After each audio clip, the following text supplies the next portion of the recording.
Pada episode sebelumnya, Mahesa terkejut karena pocong Duloh yang ia simpan di dalam bilik tiba-tiba saja menghilang. Ternyata pocong itu dibawa oleh 3 orang pekerja tambang ke distrik Wajo untuk dipamerkan. Terjadilah kerumunan di distrik Wajo. Mereka semua ingin melihat wujud asli pocong Duloh yang selama ini hanya mereka dengar dari mulut ke mulut. Di tengah-tengah kerumunan itu, tubuh Duloh diikat pada sebuah tiang. Kedua matanya masih terpejam. Ada keris yang menancap di tubuhnya. Tak ada yang berani mencabut keris itu karena mereka tahu kalau sampai kerisnya dicabut, maka Duloh akan bangkit kembali. Hal itu mereka dengar dari mitos yang sangat melegenda. Si penambang batu bara dan 2 rekannya berdiri mengelilingi pocong Duloh. Mereka malah menjadikan Duloh sebagai alat bisnis. Jadi, setiap orang yang ingin menyentuh tubuh Duloh, maka mereka harus bayar 200 perak pada si penambang batu bara. Karena penasaran, banyak orang yang rela mengeluarkan uangnya demi menyentuh pocong Duloh. Tak lama kemudian, Mahesa tiba di distrik Wajo. Banyak orang yang mengantri ingin menyentuh pocong Duloh. "Jangan sentuh pocong itu!" teriak Mahesa. Semua orang menoleh pada bocah tambang tersebut. Tapi kemudian tak ada yang peduli pada Mahesa. Mereka tetap mengantri untuk mendapatkan giliran.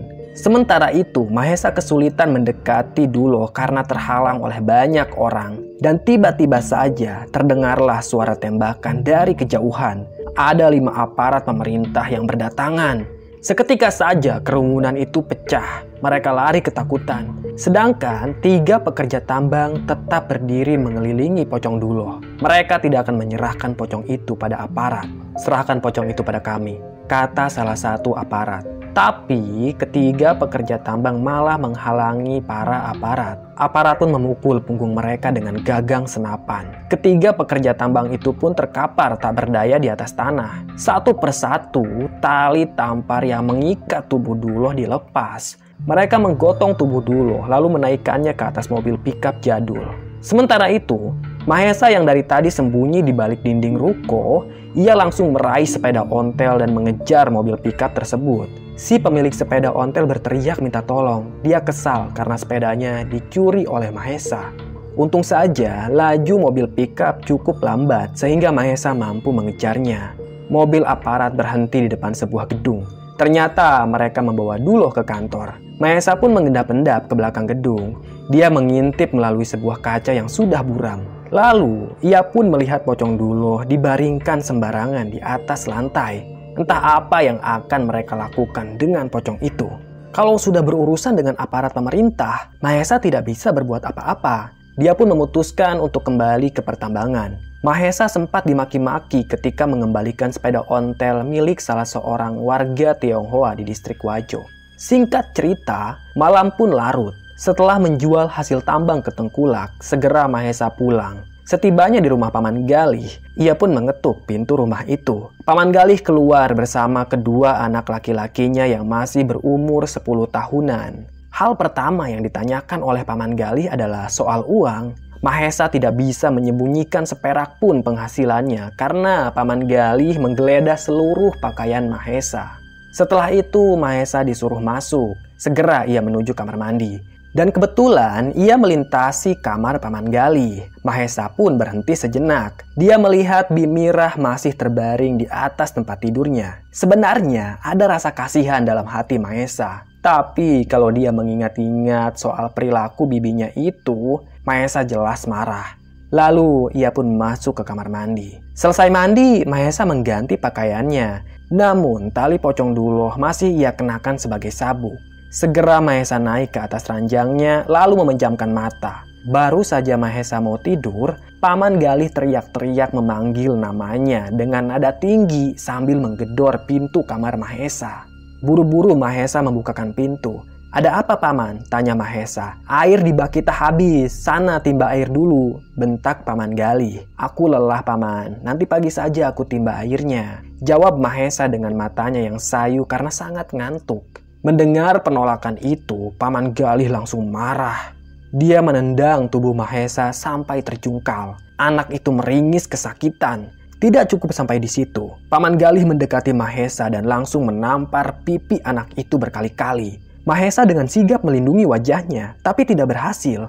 Paman Galih menamparnya dengan sangat brutal. Dan tak lama kemudian, tiba-tiba saja kedua mata Mahesa berubah menjadi merah sekali. Dia langsung mencekik leher Paman Galih dengan sangat kuat. Malam itu tenaga Mahesa sangat tidak wajar, seperti ada yang merasuki tubuhnya. Paman Galih tidak bisa berkata apa-apa. Napasnya tersengal-sengal. Mahesa berdiri sambil mengangkat tubuh Paman Galih. Anak itu sama sekali tidak mau melepaskan cekikannya, hingga akhirnya Paman Galih tewas seketika. Kedua mata Paman Galih melotot, lidahnya terjulur keluar, air liur menetes ke lantai. Dan setelah Paman Galih tewas, barulah Mahesa melepaskannya. Tak lama kemudian, kedua mata Mahesa berubah seperti sedia kala. Dia sangat terkejut saat melihat Paman Galih yang tiba-tiba saja tewas. Mahesa tidak menyadari apa yang sudah ia perbuat barusan karena tubuhnya seperti ada yang mengendalikan. Dan tanpa pikir panjang lagi, Mahesa menutup pintu kamarnya karena takut ketahuan. Dia bingung harus bagaimana. Mahesa pasti dipenjara kalau sampai Bimirah melaporkan kejadian ini. Sampai tengah malam, Mahesa tidak bisa tidur. Ia terus memikirkan bagaimana caranya melenyapkan jasad Paman Galih. Akhirnya, Mahesa memutuskan untuk mengubur jasad lelaki itu di belakang rumah. Untung saja Bimirah dan kedua anaknya tidak memergoki aksi Mahesa. Setelah itu, Mahesa kembali ke kamarnya. Dia membaringkan diri di atas tempat tidur. Kini, dia memikirkan Pocong Duloh. Apa yang akan dilakukan para aparat itu terhadap Pocong Duloh? Tanya Mahesa dalam benaknya. Dan bagaimana cara Mahesa agar bisa merebut kembali pocong itu? Tiba-tiba saja terlintas dalam benak Mahesa kalau dia ingin sekali membunuh para aparat itu agar Pocong Duloh bisa ia rebut kembali. Tapi apalah daya, Mahesa hanya seorang kulit tambang. Dia tidak akan mampu melakukan itu. Keesokan paginya, Bimirah memanggil-manggil Mahesa. Wanita itu masih terbaring di atas tempat tidurnya. Tampak kedua anak Bimirah duduk di samping ranjang. Wanita tersebut menanyakan keberadaan Paman Galih. Mahesa memberitahu Bimirah kalau Paman Galih sudah pergi ke pertambangan. Untungnya Bimirah percaya saja. Dan tanpa banyak bicara lagi, Mahesa berangkat menuju pertambangan untuk bekerja. Namun di tengah-tengah perjalanan, dia melihat puluhan orang berbondong-bondong menuju gedung aparat. Mahesa pun penasaran. Ia lalu mengikuti gerombolan orang itu. Setibanya di gedung aparat, Mahesa melihat cipratan darah pada jendela gedung. Juga ada potongan tangan yang tergeletak di halaman gedung. Ini ada apa? Tanya Mahesa pada salah satu warga. Katanya semalam para aparat itu kesurupan dan saling bunuh satu sama lain, ucap warga. Seketika saja Mahesa kaget. Wajahnya ketakutan. Dia mundur beberapa langkah. Kemudian Mahesa lari ke belakang gedung untuk mengintip keadaan Pocong Duloh. Ternyata pocong itu masih terbaring di atas lantai. Mahesa yakin semua ini pasti ulah Pocong Duloh. Sudah 2 kali Mahesa memikirkan hal-hal jahat dan ujung-ujungnya jadi kenyataan. Tapi kenapa Duloh mau menuruti kata hati Mahesa? Apa jangan-jangan karena Mahesa memakai tali Pocong Duloh?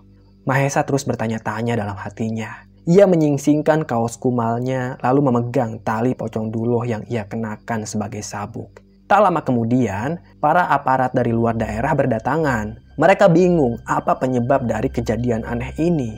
Salah satu aparat memeriksa seluruh ruangan gedung.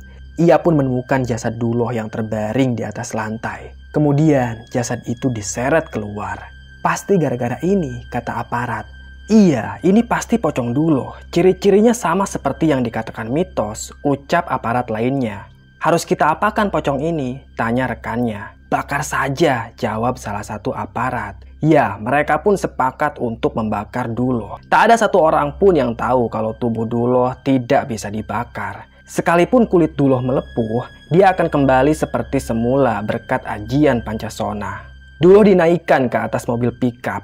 Ia dibawa ke tengah hutan yang jaraknya lumayan jauh dari distrik Wajo. Mereka juga membawa setumpuk kayu bakar dan minyak tanah. Setibanya di hutan, tubuh Duloh dibaringkan di atas tanah. Mereka juga menindih tubuh Duloh dengan tumpukan kayu bakar. Api menyala berkobar-kobar. Tak lama kemudian, para aparat itu pergi meninggalkan Duloh. Ternyata secara diam-diam Mahesa mengikuti para aparat tersebut sampai ke hutan. Ia bersembunyi di balik pepohonan. Setelah mereka pergi, barulah Mahesa mendekati kobaran api. Dia bingung bagaimana cara memadamkannya. Beberapa saat kemudian, Mahesa mendengar suara gemeletuk di tengah-tengah kobaran api. Satu persatu kayu bakar itu berjatuhan seperti ada seseorang yang hendak bangkit dari dalam tumpukan kayu bakar. Mahesa terheran-heran melihat kejadian itu. Dan dari kobaran api itulah muncul sosok Duloh yang sedang berdiri. Tampaknya api tidak mempan membakar tubuh Duloh. Mahesa ketakutan. Dia mundur beberapa langkah lalu bersembunyi lagi di balik pohon besar. Dia takut tapi penasaran. Beberapa jam kemudian setelah api itu padam, wujud Duloh semakin terlihat jelas. Kedua matanya masih terpejam. Kain putih yang membungkusnya tampak dipenuhi noda arang. Pelan-pelan Mahesa mendekati pocong Duloh. Dan entah dari mana datangnya, seperti ada seseorang yang berbisik di telinga Mahesa. "Cabut keris itu." Begitulah bisikan yang didengarnya. Mahesa menelan ludahnya sendiri dan dengan ragu-ragu ia pun mencabut keris. Keris itu terasa panas. Mahesa pun meringis kesakitan. Dan saat Mahesa melirik kembali ke arah pocong Duloh, kedua mata pocong itu melotot. Lalu Duloh merintih. "Getih," begitu rintih Duloh. "Apa kau akan membunuhku?" tanya Mahesa ragu-ragu. Duloh tak menjawab. Pocong itu memang tidak bisa mengucapkan apapun kecuali kata getih. Mahesa tidak tahu apa yang harus ia lakukan terhadap pocong Duloh. Ia pun mencoba mengangkat tubuh pocong tersebut. Tapi tidak bisa. Entah kenapa kini tubuh Duloh berat sekali seperti batu. Padahal beberapa hari lalu Mahesa mampu menyeretnya. Ia coba cara lain. Anak itu menendang kaki Duloh agar terjungkal. Tapi tetap tidak berhasil. Yang ada malah Mahesa kesakitan. Ya sudah, mau diapakan lagi? Mahesa tak akan bisa membawa pocong Duloh ke rumahnya. Dia pun menyerah dan pergi begitu saja meninggalkan Duloh di tengah hutan. Hari itu Mahesa bekerja seperti sedia kala. Dia berhasil mengumpulkan batu bara yang lumayan banyak. Dan tepat jam 7 malam, dia membawa batu bara itu ke tengkulak di distrik Wajo. Nama tengkulak itu adalah Abah Samin. Dia sudah lama sekali menjadi tengkulak batu bara di distrik Wajo. Namun sayangnya, dia seringkali berlaku curang dengan mempermainkan harga beli batu bara dari para penambang ilegal. Dan tentunya Mahesa si anak tambang itu sering dicurangi oleh Abah Samin. Seperti malam itu, Mahesa merasa harga jual batu baranya semakin murah saja. Ia hanya dibayar 900 perak. Padahal batu baranya lebih banyak dari yang kemarin. "Kenapa jadi sangat murah, Bah?" tanya Mahesa. "Harga batu bara di kota sekarang turun, jadi aku harus menyesuaikannya," jawab Abah Samin. Jelas dia berbohong. Mahesa pun menerima uang 900 perak itu dan beranjak pergi.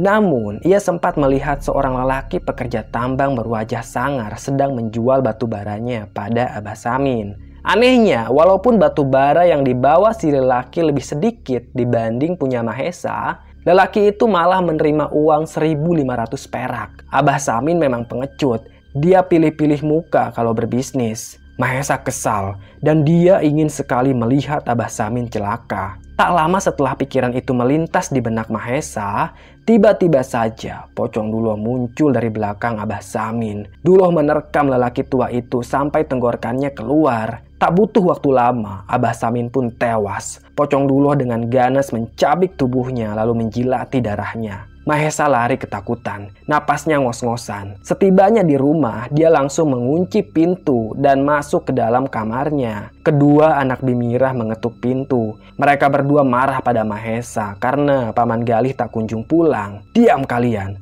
bentak Mahesa dari dalam kamarnya. Bimirah tidak terima mendengar kedua anaknya dibentak. Wanita itu memaksa dirinya untuk turun dari ranjang dan dengan tertatih-tatih, Bimirah menghampiri kamar Mahesa. "Keluar kau bajingan," bentak Bimirah. Wajahnya sangat marah. Ingin sekali Bimirah meludahi wajah Mahesa. Tapi bocah tambang itu tidak mau keluar. Ternyata Bimirah pantang menyerah. Dia terus menggedor-gedor pintu kamarnya Mahesa hingga akhirnya pintu itu perlahan terbuka dengan sendirinya. Kamar Mahesa tampak gelap. Bimirah tidak bisa melihat keberadaan Mahesa.